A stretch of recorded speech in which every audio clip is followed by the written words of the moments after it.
ចឹងយើងពេលដែលយើងបាញ់ហើយយើងអាចលើកយកពាក់បាទកងវា5ហ៊ុន5ហ៊ុនដូចក្នុងរូបនោះមកសួស្ដីបង បាទបង បងតឡាង PVC នោះពិបាកតឡាងទេបង អូដោយសារ PVC នេះជា PVC ភេទ fix អត់ពិបាកអីអូនដោយសារយើងមានរ៉ៃស្រាប់តែរ៉ៃនេះយើងអាចមានរុនគេចុះស្រាប់យើងអាចបាញ់ភ្ជាប់ទៅលើទីតាំងជាក់ស្ដែងនៅខាងលើអញ្ចឹងដូចទីតាំងនេះចាប់បាញ់រួចរាល់ហើយអូនអាចមើលបាន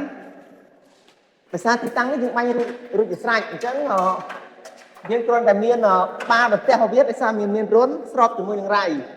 អញ្ចឹងយើងពេលដែលយើងបាញ់ហើយយើងអាចលើកយកពាក់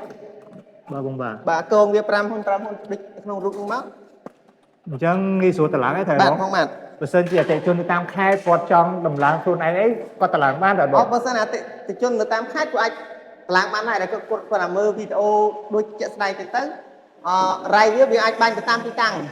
បាទទីតាំងបេតុងយើងអាចប្រើជាតាកេ6លីឬក៏10លីតាមជាក់ស្ដែងដែលមានបុកលីដើរចេញបើកចេញចូលឬមួយក៏មនុស្សអញ្ចឹងហើយបើទីតាំងដែកយើងអាចបាញ់តាមទីតាំងដែកជីវិតដែកយើងអញ្ចឹងទៅហើយលើកពាក់ធម្មតា អូខេបង ពីការត្រាច់ អរគុណច្រើនបង បាទអរគុណនិយាយពីបង